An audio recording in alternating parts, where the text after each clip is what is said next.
Bedtime Stories।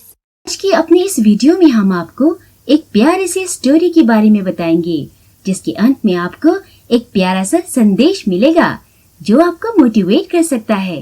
तो चलिए शुरू करते हैं वीडियो। बने रहे हमारे साथ वीडियो के अंत तक। एक गांव में श्याम, उसकी पत्नी सीता और इन दोनों की एक बेटी राधा रहती थी। श्याम का परिवार खुशी खुशी अपने दिन काट रहा था। श्याम पास की दुकान पर चाय बेचने का काम करता था और चाय बेचकर जो कमाई होती थी उन्हीं पैसों से अपने परिवार का खर्च चलाता था और अपनी बेटी को पढ़ाता था। श्याम की बेटी पढ़ाई में काफी होशियार थी। एक दिन श्याम की बेटी स्कूल से आई और उसने अपने पिता को बताया कि आज उसे स्कूल में टीचर ने शाबाशी दी, क्योंकि आज स्कूल में मैडम ने सभी बच्चों से एक सवाल पूछा जिसका उत्तर उसने सबसे पहले दिया। श्याम अपनी बेटी राधा से खुश होकर उसे गले लगा लेता है।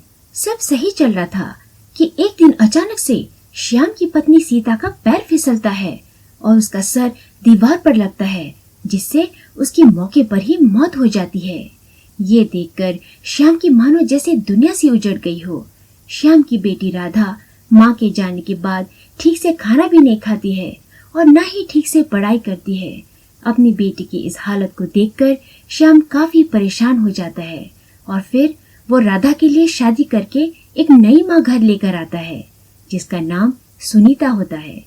सुनीता को माँ के रूप में देखकर श्याम की बेटी राधा काफी खुश हो जाती है, लेकिन राधा को नहीं पता था कि ये खुशी कुछ ही समय के लिए है।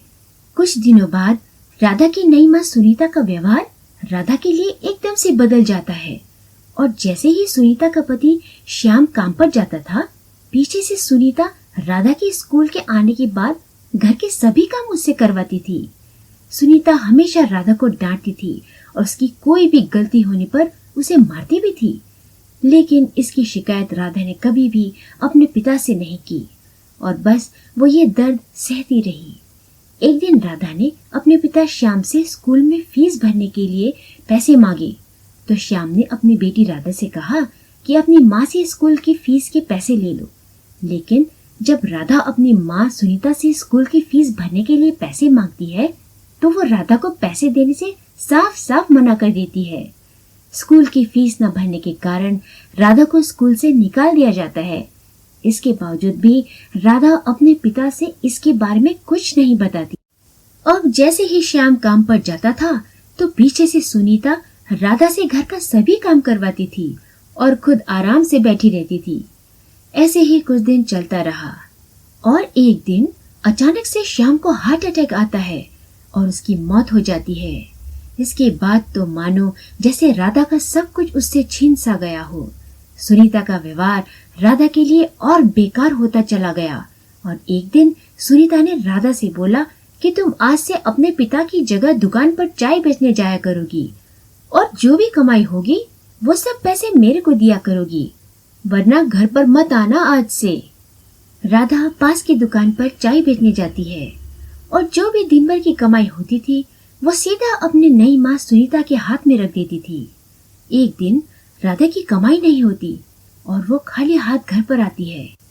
इसे देखकर उसकी नई माँ सुनीता काफी गुस्सा हो जाती है और राधा की पिटाई करके उसे घर से निकाल देती है और बोलती है कि आज से तेरे लिए इस घर में कोई जगह नहीं है।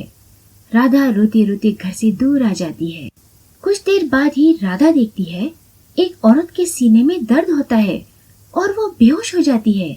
राधा तुरंत उस औरत को ठेले में लेटाकर हॉस्पिटल लेकर जाती है, जहाँ डॉक्टर उस औरत की जान बचा लेते हैं। औरत राधा से बोलती है कि तुमने मेरी जान बचाई है, इस जान के बदले में तुम्हें एक जादुई लहंगा देती हूँ, जिससे तुम पहनकर कुछ भी मांगोगे वो तुम्हें तुरंत मिल जाएगा। और वो औरत वहाँ से चली जाती है। राधा उस लहंगे को पहनती है और जो भी वो मांगती है उसे वो तुरंत मिल जाता है। ऐसे करते करते राधा अमीर हो जाती है। वहीं राधा की नई माँ सुनीता की तबीयत खराब होने लगती है और उसकी हालत दिन ब दिन खराब होती चली जाती है और एक दिन मर जाती है।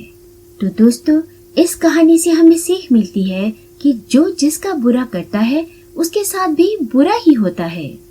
तो दोस्तों, कैसी लगी आपको हमारी वीडियो? हमें कमेंट करके जरूर बताएं। हमें आपके कमेंट का इंतजार बेसब्री से रहेगा। अगर आप इस चैनल में नए हैं तो हमारे चैनल को सब्सक्राइब करना न भूलें, ताकि आपको हमारी लेटेस्ट वीडियो के नोटिफिकेशन मिलते रहें।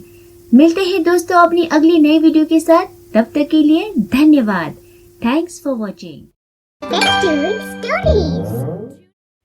एक गांव में नीरज नाम का लड़का रहता था, जिसका मैकेनिक का काम था। नीरज बहुत ईमानदार और मेहनती लड़का था। उसके पिता बहुत बीमार रहते थे, इसलिए नीरज ने शादी करने का फैसला किया ताकि उसकी पत्नी उसके पिता की अच्छी देखभाल करे और वह गैराज का काम संभाल सके। लेकिन समय के साथ साथ घर का खर्च बढ़ने लगा और गैराज का कारोबार भी अच्छा नहीं था, जिसके कारण उसकी पत्नी उसे हमेशा ताने दिया करती थी।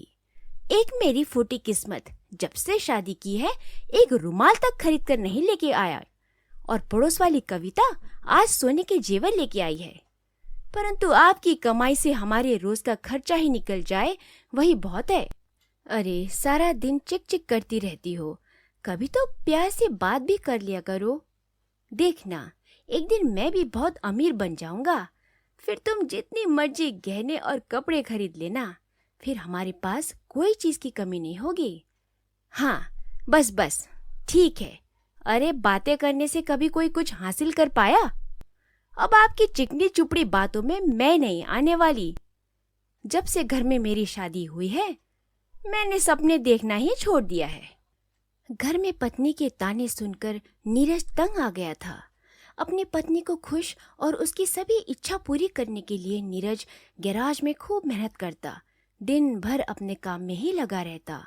अब तो वह अपने खाने पर भी ध्यान नहीं देता था। पूरी मेहनत के बाद नीरज के पास पैसे जमा हो गए और नीरज ने सीता को कपड़े दिलवाने का निर्णय लिया। लेकिन सीता को कपड़े लेने के बाद भी खुशी नहीं हुई और नीरज से कहने लगी कि कब तक कार और बाइक की सर्विस करते रहोगे? कभी सोचा है हमारी अपनी कार होती तो कितनी ऐश होती। नीरज दुखी होकर वहां से अपने गैराज चला आता है। नीरज ओवर टाइम करना शुरू कर देते हैं। धीरे धीरे पैसा जमा करने लगता है। कुछ समय बाद नीरज के पास इतने पैसे जमा हो जाता है कि वो कार के पार्ट्स खरीद सके। नीरज दिन रात मेहनत करके कार को कंप्लीट बना लेता है। वो उसे चला कर देखता है और वो कार चल पड़ती है। नीरज की खुशी का कोई ठिकाना नहीं रहता। तो आखिरकार मैंने कार बना ही लिया, मेरी कार, मेरी खुद की कार। अब सीता मुझ पर कभी गुस्सा नहीं करेगी। नीरज अपनी शादी की सालगिरह के दिन कार को लेकर सीता के पास जाता है और सीता को सरप्राइज देता है। सीता कार को देखकर बहुत खुश हो जाती है। नीरज, इतनी सुंदर कार कहाँ से ली? मैंने अपने हाथों से ये कार तुम्हारे लिए बनाई है। सीता नीरज को कार से कहीं घुमाने के लिए कहती है। अगले दिन सीता के कहने पर नीरज अपनी कार से ही गैराज काम करने के लिए जाता है। उसी वक्त गैराज में गांव के सरपंच अपनी गाड़ी की सर्विस करवाने के लिए लेकर आते हैं। जैसे ही सरपंच नीरज की गाड़ी देखते हैं हैरान हो जाते हैं और नीरज से उस गाड़ी के बारे में पूछने लग जाते हैं। कहते हैं कि नीरज, ये गाड़ी तुमने कहाँ से खरीदी है? नीरज सरपंच को बताता है कि वह गाड़ी उसने अपने हाथों से बनाई है। सरपंच गाड़ी का डिजाइन देखकर बहुत ही प्रभावित हो गए और नीरज को वैसे ही एक कार बनाने के लिए ऑर्डर भी दे दिया। साथ में सरपंच ने गाड़ी के 3 लाख देने का वादा किया। कुछ समय बाद सरपंच नीरज को अपने घर बुलाते हैं और नीरज को वैसे ही 5 गाड़ियां तैयार करने का ऑर्डर देते हैं, क्योंकि सरपंच कहते हैं कि जब वो ये गाड़ी अपने रिश्तेदारों में ले गए तो उनके रिश्तेदारों को भी ये गाड़ी बहुत पसंद आई और उन्होंने भी इस गाड़ी को खरीदने का फैसला किया। ये बात सुनकर नीरज बहुत खुश हुआ और उसने ये बात सबसे पहले अपनी पत्नी सीता को बताई। धीरे धीरे नीरज की बनाई गाड़ी खबरों में भी आने लगती है और आसपास के गांव में भी मशहूर हो गई। बड़ी बड़ी कंपनियां नीरज की गाड़ी खरीदने के लिए आने लगती है। इसी तरह नीरज और सीता का अमीर बनने का सपना पूरा हो जाता है और वह एक बड़ा सा बंगला भी खरीद लेते हैं। यह थी एक गरीब की कहानी जिसने अपनी मेहनत और लगन से अपने सारे सपने पूरे कर लिए। दोस्तों, अगर आपको यह कहानी पसंद आई हो तो हमारे चैनल को लाइक और सब्सक्राइब करें। साथ ही लगे बेल आइकन को दबाना ना भूलें, ताकि जैसे ही हम कोई नई वीडियो अपलोड करें आपको उसी वक्त नोटिफिकेशन आ जाए। Festival Stories.